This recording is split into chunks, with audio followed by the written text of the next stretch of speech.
La voie de l'espérance. Cours de Bible. Les sentiers de la foi, leçon 27. Le temple du Saint-Esprit.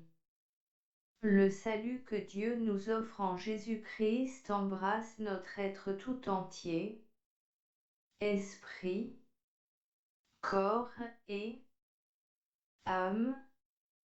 Il n'est donc pas étonnant que les Saintes Écritures renferment des préceptes relatifs à la santé. Un chef-d'œuvre. L'homme a été créé à l'image de Dieu, Genèse 1, 26. En possession de facultés spirituelles, mentales et physiques harmonieusement équilibrées, il était le chef-d'œuvre de la création tout entière. Malheureusement, la chute vint troubler cette harmonie, entraînant pour l'être humain des conséquences désastreuses dont la plus terrible fut la mort. Bien que diminué, affaibli et dégénéré, l'homme reste cependant un chef-d'œuvre. Son corps est une merveille sur laquelle les savants se pencheront toujours avec curiosité et admiration sans en épuiser les secrets. Aucune machine, si parfaite et si compliquée soit-elle, n'arrivera jamais à rivaliser avec qui étonnante machine humaine. Quelle place homme occupe-t-il dans la création? Un temple.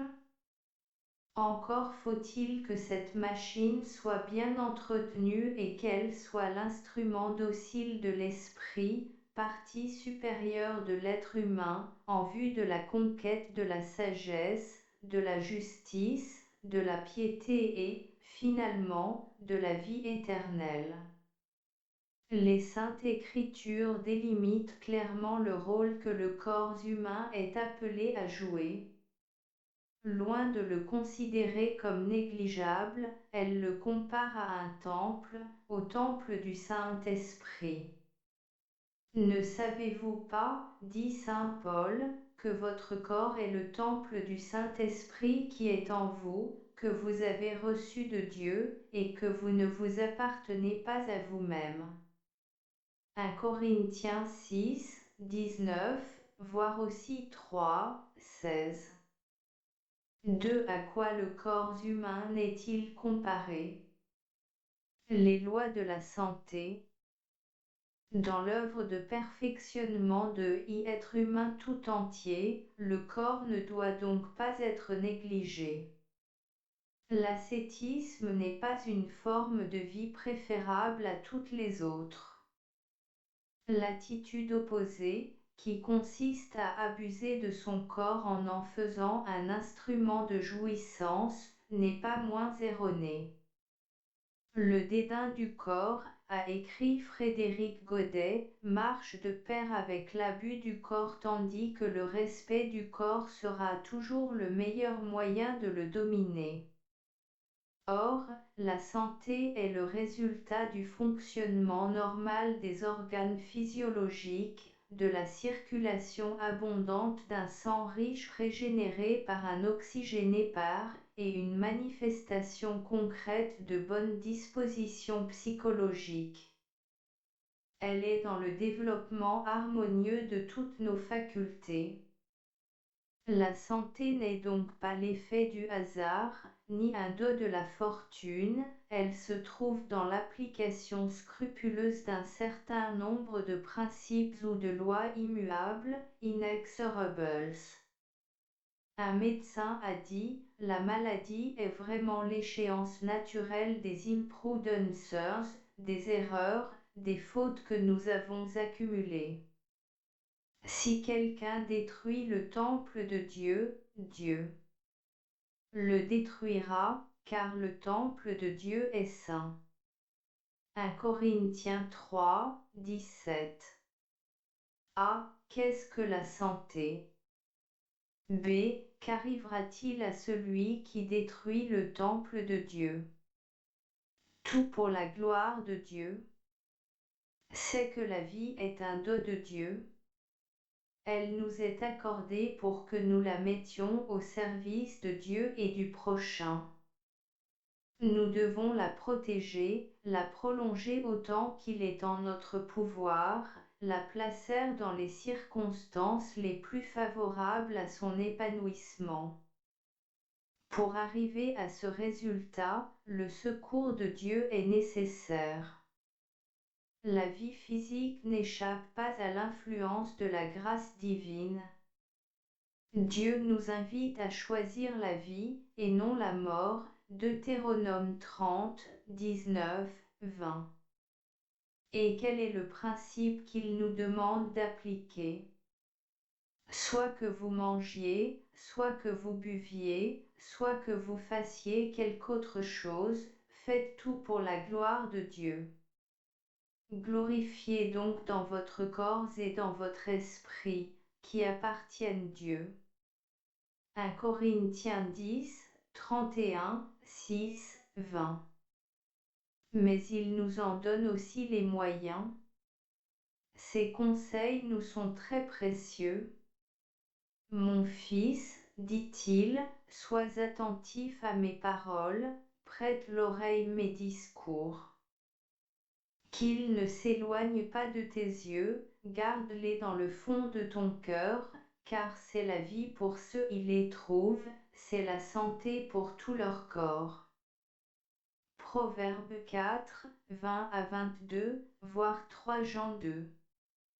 A. À quoi devons-nous employer la vie que Dieu nous a donnée? B. Quel est le principe dont nous devons nous inspirer?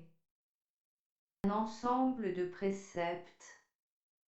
Cette sollicitude divine s'est surtout exercée en faveur d'Israël, qui avait été choisi d'entre toutes les nations pour être un peuple à part, saint moralement et physiquement. Dieu lui donna des lois d'hygiène remarquables dont l'application devait le protéger de toutes sortes de maladies et lui assurer la longévité.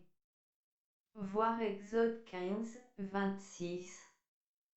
Ces lois ont préservé les Israélites de bien des fléaux à travers les siècles et aujourd'hui encore ils en tirent profit dans la mesure où ils les observent. Il faut dire que la science en a reconnu la valeur et que, plus de 30 siècles après leur apparition, elle les a sanctionnés, ce qui est un éclatant hommage rendu par la science à la révélation. À qui Dieu a-t-il donné un ensemble de préceptes? Air, soleil, eau. Il faut surtout rechercher le secours des grands agents thérapeutiques que la nature met à notre disposition.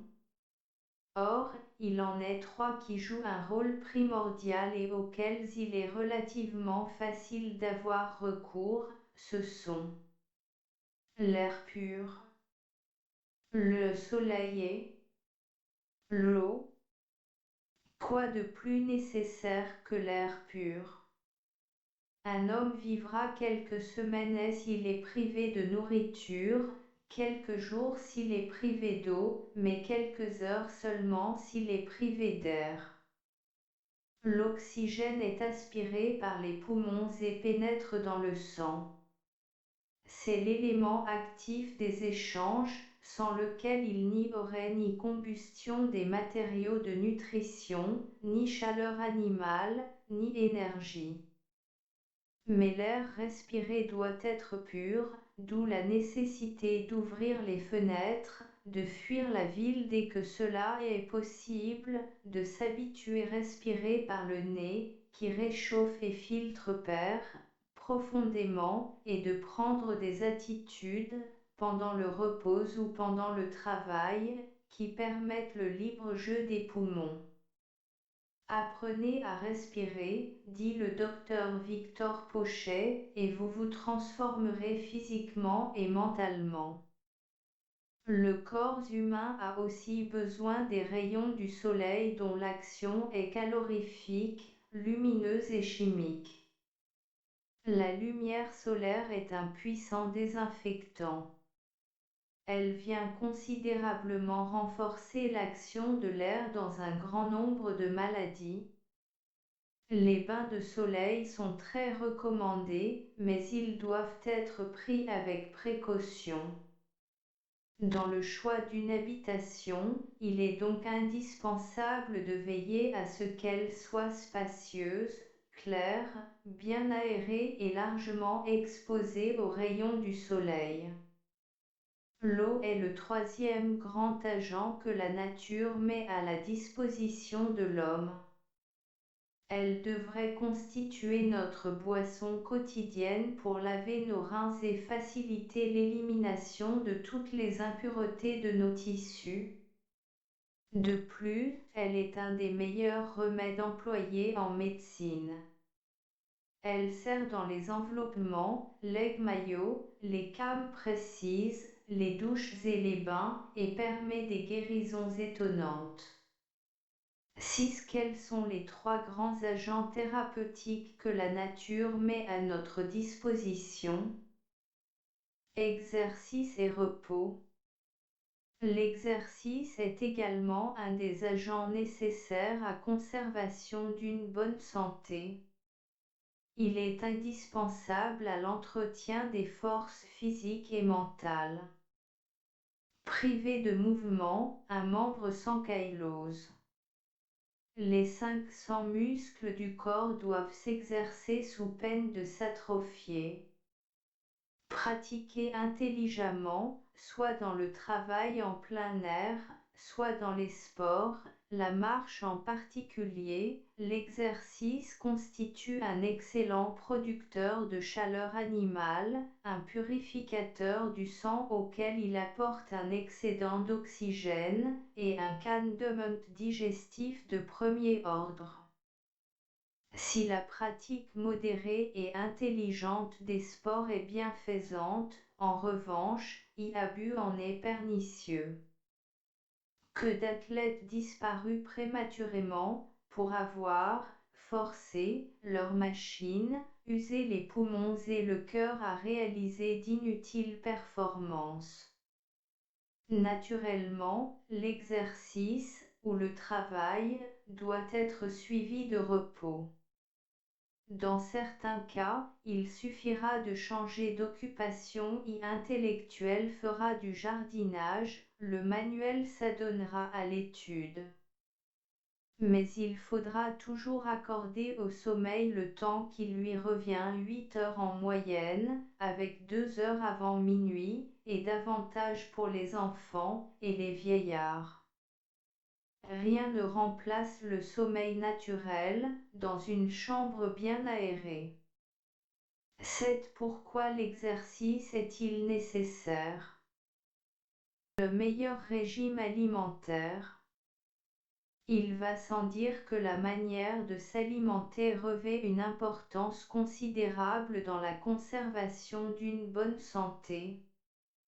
Le docteur Hassler a dit, 90% de tous les états maladifs, en dehors des maladies contagieuses, épidémies et traumatismes blessures, sont imputables aux erreurs de l'alimentation. Les aliments ingérés ont pour but de réparer les pertes de substances de l'organisme, de produire l'énergie nécessaire au travail quotidien et de fournir au corps les vitamines sans lesquelles la vie est impossible. En d'autres termes, il faut à l'organisme des aliments bâtisseurs, des aliments combustibles et des aliments vitalisants. Il faut y ajouter des aliments nettoyeurs. Cela revient à dire que le corps a besoin d'albumine, d'aminoacides, d'hydrates de carbone, de graisse, de sels minéraux, de cellulose, d'eau et de vitamines. Le meilleur régime alimentaire sera celui qui apportera au corps tous les éléments dont il a besoin sans y introduire de substances toxiques. Ces conditions sont dûment remplies par le régime lactovo-végétarien, c'est-à-dire l'alimentation par les céréales, les légumes, les fruits, le lait et les œufs. Les céréales, les légumes et les fruits figuraient déjà dans le régime alimentaire donné par Dieu à nos premiers parents. Genèse 1, 29. N'en déplaise à tous ceux qui croient ne pas pouvoir se passer de viande, celle-ci est loin d'être un aliment essentiel à la vie, elle n'est, après tout, qu'un produit de seconde main, qui apporte davantage d'éléments intoxicants que d'éléments nutritifs, la viande de porc surtout. 8a. Quel régime alimentaire convient le mieux l'homme? 8.b. Quelle distinction Dieu a-t-il établie entre les animaux? Ce qu'il faut proscrire. Notre corps étant le temple du Saint-Esprit, et le principe directeur de notre vie, tout pour la gloire de Dieu, nous invitant à veiller sur nos actions. Comment pourrions-nous absorber un aliment ou une boisson qui porterait préjudice notre santé? Si nous voulons être logiques avec nous-mêmes, nous devons nous abstenir de tout ce qui nuit notre corps, et tout particulièrement des boissons alcoolisées, des stimulants, du tabac et des narcotiques. L'alcool n'est jamais un aliment, qu'il se trouve dans le vin, dans la bière ou dans quelque apéritif en vogue. Il est toujours un poison. Les Saintes Écritures mettent d'ailleurs en garde contre le vin fermenté, ne regarde pas le vin qui paraît d'un beau rouge, qui fait des perles dans la coupe, et qui coule aisément.